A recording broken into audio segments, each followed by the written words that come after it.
So now that you have your container with eggs, you can do the larval cages. So the larval cages are a little bit more complicated than the adult cages, but they're actually not too bad. And so in this cage we have the VTM larvae. So like I said earlier, or in the previous video, you want to make sure that that new set of eggs or container with eggs goes at the bottom of the stack. And there's a reason for that. So eggs are all stacked up and they're all in order by date, starting with newest to oldest. And eggs typically hatch between 5 to 6 days. So more or less we're always about 5 days behind. And it's always good to check the first 2 containers for any hatchlings, but we'll get to that in just a second. Just want to show you what the larval cages look like. So here we have a bunch of larvae of all different instars. As you can see, they do a lot of damage to the plants, and so this cage takes a little bit longer to maintain. So usually what I do is, if I find plants that are like this, the easiest thing to do with these plants is to either lean them over onto a new plant in hopes that they'll sort of crawl over onto the new foliage.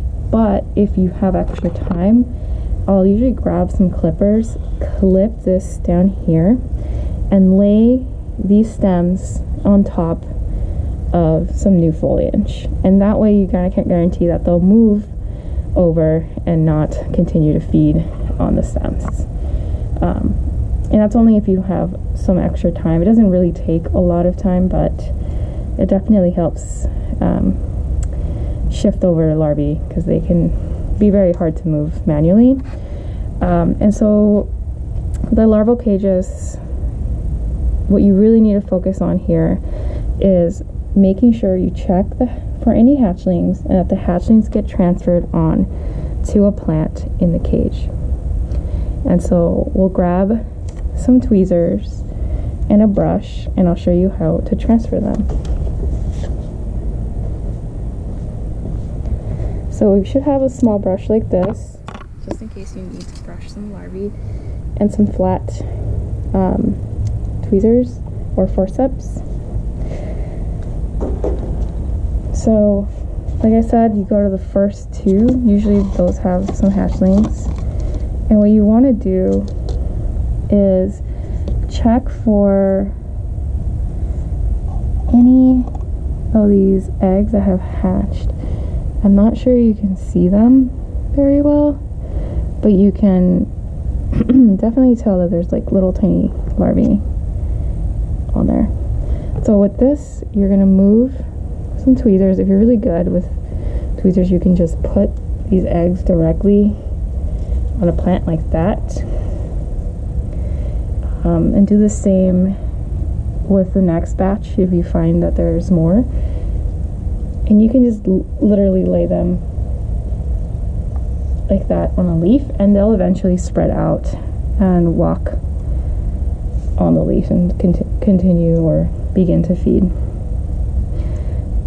The next thing I would do is add more plants to this cage. It's better to have more plants than needed in this cage, just because larvae tend to eat the most. And we want to pamper these guys, and so let's bring another plant in here. But another technique that I use to transfer larvae, especially larvae that have crawled around and off of their little leaf, is to pick them up with this small brush and then literally just kind of brush them onto a plant. That's another way you can do it if you just see that there's a bunch of larvae that have scattered around the container. And so again, you would check those first 2 just to double check that there aren't any other hatchlings on the second one, because sometimes there are some that hatch a little bit early. And so plants will always be either on this table or somewhere on this side of the room. And I usually like to give larvae sort of the more bushier plants, such as this one. It's got a lot of leaves, just so it lasts a little longer since they eat a lot. And just place it somewhere in the cage. And eventually, within a few hours, we'll have tons of larvae feeding on this brand new plant. And once you're done with that, you've covered hatchlings and you've removed any of these old pots or leaned them against a new plant or whatever you do, if you decide to cut them, then the last step is to basically water, like I showed you guys earlier. So with a watering can, fill this up to the top and then water each pot individually, just like that. And then that's pretty much all you do with the larval cages. I will say that the VTM cage is our strongest cage, meaning there's a lot of larvae here in this cage, and so these guys tend to get more plants than some of the other larval cages. So we have the VTM larvae cage, we have a BRF cage, but this is the susceptible line of BRF. We also have resistant, the RG resistant larvae cage. So note that there's less plants here. We've got larval cages that specifically for larvae that have been dosed or are currently being dosed, so those will also be labeled with that. Another one that has dosed larvae, so make sure it says dosed. These guys tend to have less plants than our sort of susceptible lines that we always keep. But yeah, that is basically how you would do the larval cages, and you would repeat the same thing with the other larval cages that I just mentioned.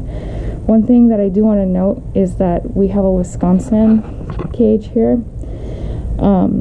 These cages, because there's not tons of adults, we didn't separate them, and so we've got both larvae and adults in the same cage. So you would treat this cage as sort of like both. What you're going to be doing is looking for eggs here, collecting those eggs, and then putting any hatchlings directly onto the plants here with the adults. So just a side note for any of the cages that you see that don't necessarily have their own larval cage. It's because they don't, and they hang out with adults. But yeah, that's how you would run the larvae cages.